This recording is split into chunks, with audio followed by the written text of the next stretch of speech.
Di balik gembar-gembor klaim Presiden Donald Trump atas operasi militernya di Iran, terdengar bisikan-bisikan pahit di koridor Pentagon.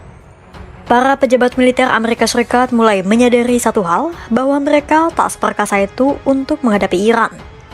Senjata pemusnah massal seperti rudal balistik bukan lagi ancaman utama yang membuat Amerika Serikat berdarah, melainkan kawanan drone murah Iran seperti Shahed 136.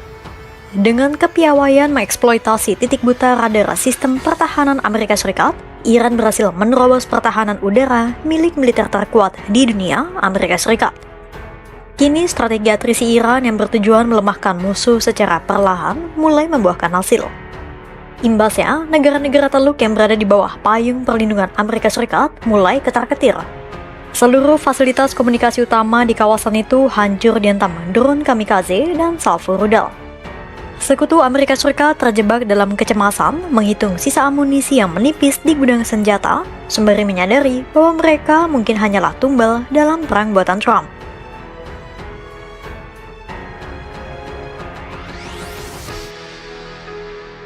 Perang antara Iran versus Amerika Serikat dan Israel saat ini seperti pertempuran antara pedang berlian mahal versus ribuan batu kerikil. Tapi disitulah esensi perang asimetris yang sedang dimainkan Iran. Institute for the Study War melaporkan, hanya dalam sehari pada Minggu 1 Maret 2026, Iran telah melancarkan lebih dari 1.000 drone ke arah negara-negara teluk. Drone yang diluncurkan mayoritas drone Shahed 136 yang harganya hanya sekitar $20.000 Amerika Serikat atau 338 juta rupiah kurs Maret 2026. Iran memaksa negara-negara teluk mengeluarkan biaya ratusan ribu sampai jutaan dolar Amerika Serikat hanya untuk menghalau kawanan drone murah itu. Sudah mahal, amunisi yang dimiliki negara-negara teluk pun mungkin tak cukup kalau harus terus-terusan menghalau ribuan drone Iran. Radar sistem pertahanan impor Amerika Serikat di negara-negara teluk pun bisa terkecoh oleh banyaknya drone yang ditembakkan dalam sekali serang. Akibatnya, drone yang tak terdeteksi bisa melesat menembus pertahanan dan meledakkan target-target sasaran. Dan itulah salah satu tujuan perang atrisi. Iran menempatkan negara-negara teluk dalam posisi terjepit supaya mereka bisa balik menekan Amerika Serikat untuk segera menyudahi perang.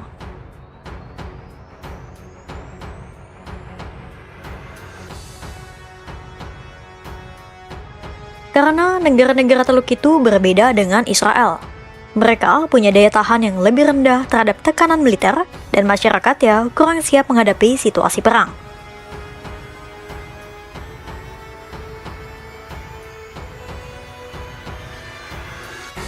Di balik klaim kemenangan sepihak yang digembar-gemborkan Trump, para pejabat militer Amerika Serikat justru mulai melontarkan pengakuan pahit. Mereka dilaporkan telah menyampaikan kepada anggota parlemen bahwa pasukan Washington mungkin tidak bisa menembak jatuh setiap drone Iran yang diluncurkan ke arah fasilitas dan aset Amerika Serikat di Timur Tengah.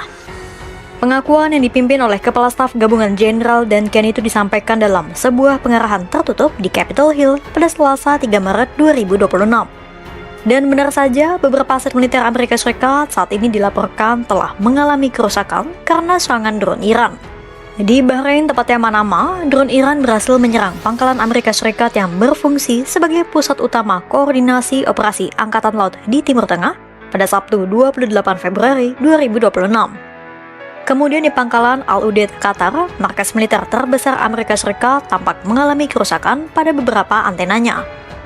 Camp Arifian dan pangkalan udara Ali Al-Salem di Kuwait pun mengalami kerusakan yang cukup signifikan pada bangunan dan kubar radar. Iran juga telah merusak pusat komunikasi di pangkalan udara Pangeran Sultan di Arab Saudi. Beberapa bagian dari pangkalan Al-Ruwais dan Al-Dhafra di Uni Emirat Arab juga dilaporkan mengalami kerusakan.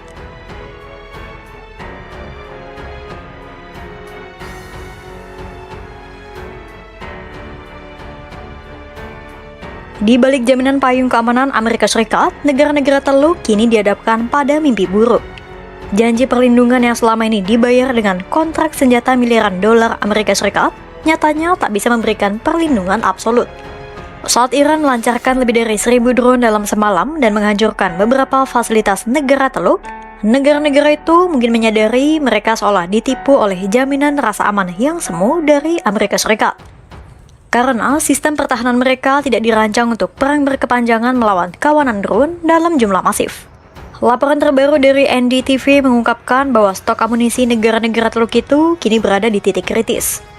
Jika melihat dari jumlah rudal dan drone Iran yang berhasil ditembak jatuh, kemungkinan besar negara Timur Tengah telah menghabiskan ribuan rudal pencegatnya sejak Sabtu 28 Februari 2026.